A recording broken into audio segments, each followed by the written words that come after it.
Thanks for staying with us. You're still on to Good Morning Nigeria on the network service of the NTA. Up next is Newspaper Review. Stay with us.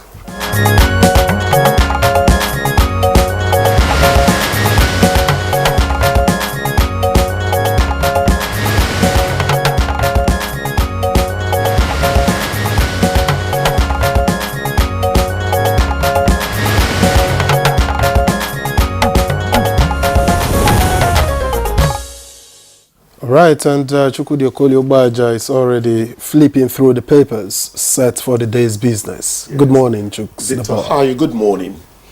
Hello, Demola. Happy Idi Fitri. Idil Fitri. Yes. And we say Baraka de Salah. We say Baraka de Salah to the Muslim faithful and really commend them for successfully going through that long period of 30 days. 30 days fasting. I mentioned how I slept in my communication with one or two Muslims about, hey, you don't quite look as healthy as you did the other time. So I'm fasting. Oh my dear, may God hear your prayers and all that. Yeah, I mentioned this because the few times I've tried to fast, Demola, I know what happened.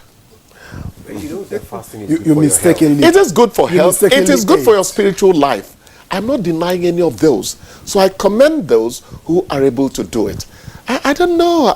I eat too much, but you don't say it on me. No, but they actually advise that you do it like once in a while so that it will help you build your spiritual life. We are saying the same thing, my brother. Also, I am saying, help me, oh God. Forget that we call you Chuks the boy. Forget the way you also look. You're already, you are going through a downturn. Don't go there. It's time to review the newspapers, Victor. All right, I'll begin with the leadership. The major story, as expected, at Salah, let's build our nation. Tinubu governors urge citizens. That story is on page 4 and it has 3 riders.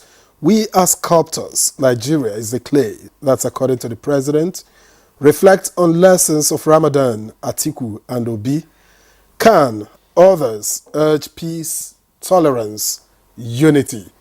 You can find that story on page 4 of the leadership. And just above the nameplate, alleged bribery, Ganduje, others for arraignment April 17.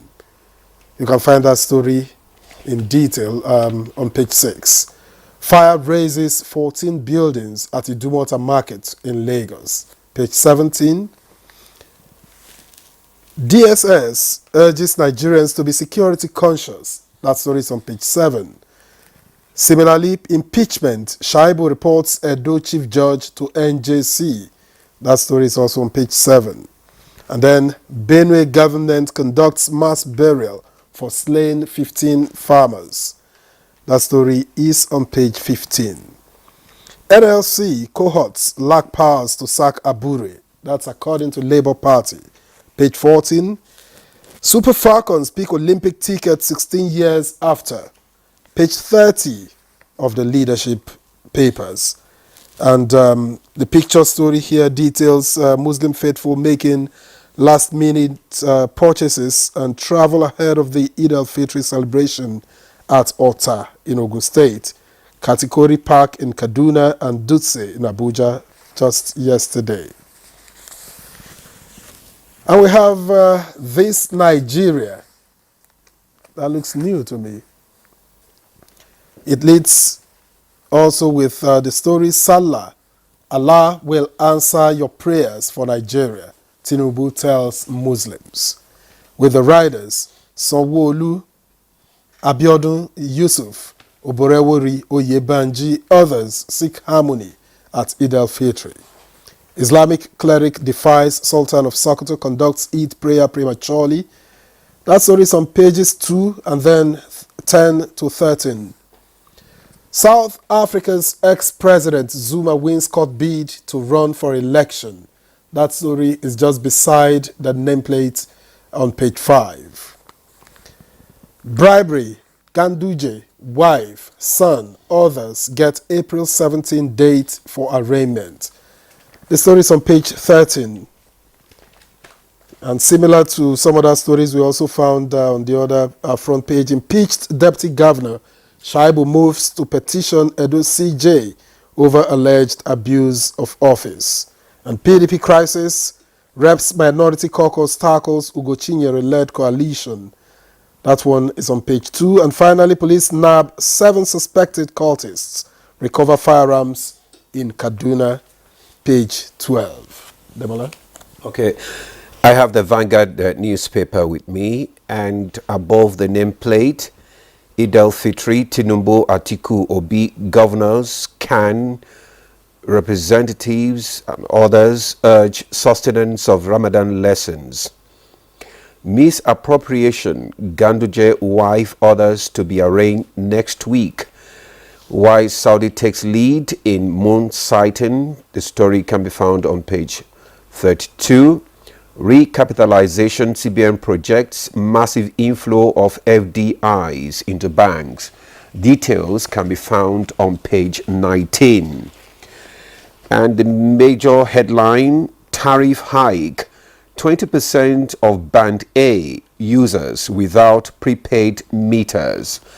Prepaid meters not readily available. Operators, fear of estimated billings haunt businesses, especially SMEs. Minimum wage amount we proposed no longer realistic. Labor to adjust demand by 300%. Details can be found on page 20. It's time to restructure Nigeria. Obasanjo, that's the former president. The details of that story, it's on page 8.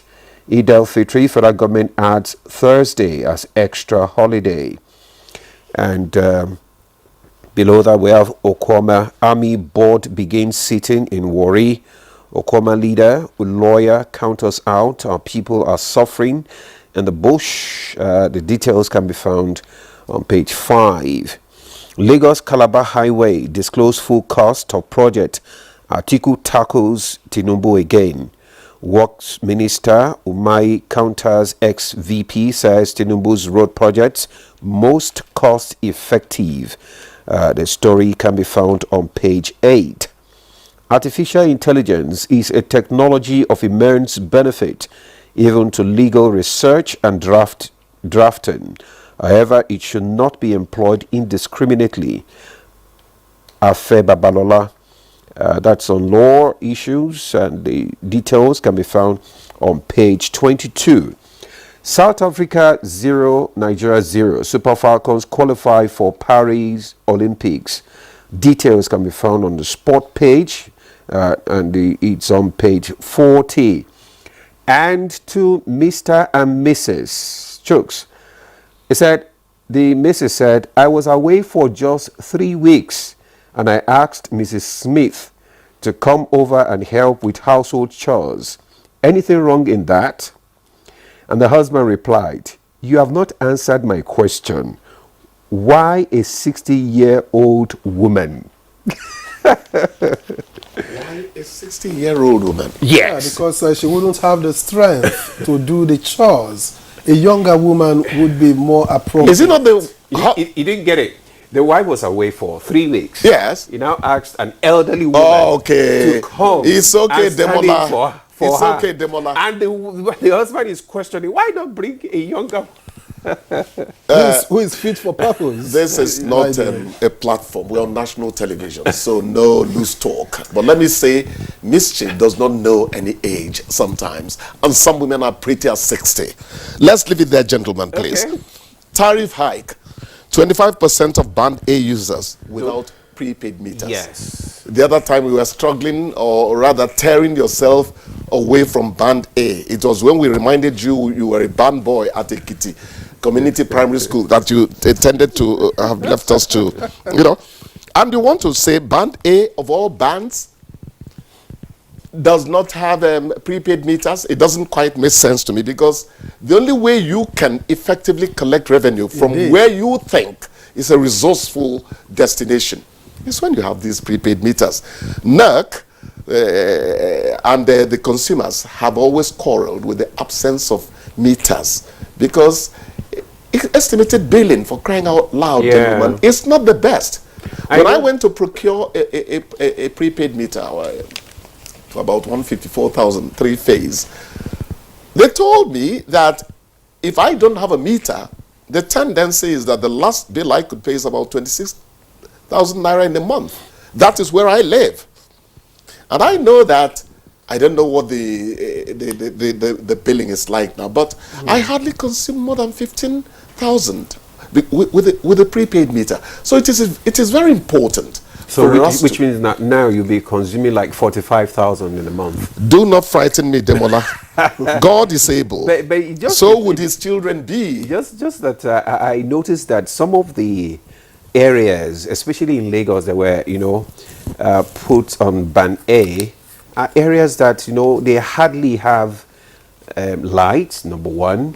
And two, most of them don't even have prepaid meters, like all these Okoko, Maiko, all this Abule Egba area and all that. I mean, how is that possible? And some people also argue that this Band A, Band B, Band C is so discriminatory. It's discriminatory. Why should that would tend to complicate matters, because if people who are not really a Band A district get into Band A, some unfairness is happening. Because Band A relates to how much electricity you would get, but ultimately how much money leaves your pocket. So if you're misplaced, you are really misplaced Band A, in misfortune. Band A doesn't quite have to do with location. It is about the quantum of supply that you get. Well, they've said if you get up to 20, then you are on Band A. It doesn't matter if you live in a hellhole. No, location is still there, because wherever Band A locates you, still has a geography. Yes, so your location is also very important. Yeah. Do you get up to 20 hours of power supply? If you do, no. By the time you calculate the amount of time that you have, it's not even up to 20 hours in a day. Poor Demola, he's still protesting. But the point is, fair is fair. Whether it's Demola, whether it's Victor, whether it's Chukudi, whether it's the NEC chairman, that's the Electricity Regulatory Commission people. It doesn't matter who. Fair is fair. Let us do that, which would promote the best industrial practices. I think this thing should be just done across the board, not just Band A, Band B, Band C, or whatever. It is. No, but then it won't be fair. If really some people get more electricity than other people, you cannot expect them to pay the same. There could be some also discriminatory practices in terms of billing them. Because they receive more. Because let me tell you one thing, at the end of the day, you'll find that they will be robbing Peter to pay Paul. Most of those in Band A will be having electricity regularly, and those in Band B, C, and D will be thrown into utter darkness. You don't pay for what you don't have. No, what I'm saying is that is not fair. Is that the ultimate solution is for us to have a generation capacity and distribution capacity that will service everyone's interest. Yes, because come to think of it, telling me you're giving somebody in Ikoyi more electricity than people because I'm living in the hamlet, it does not make sense. You're telling me that that's why they're asking them to pay more.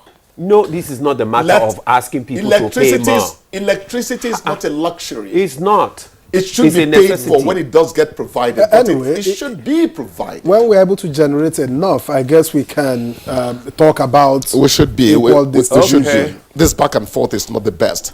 Anyway, Labour is saying that with all this happening, what they propose as minimum wage is no longer tenable. They're going to push it to 300%. Because of this electricity tariff. Yeah. What it tells what it tells you is that we have tedious work ahead in terms of fixing a national minimum wage. That's what it means.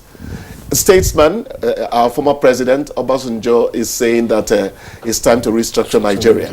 And people like me would always tell you, oh, it's already started. Remember, the journalist I am is the cup being half full of water.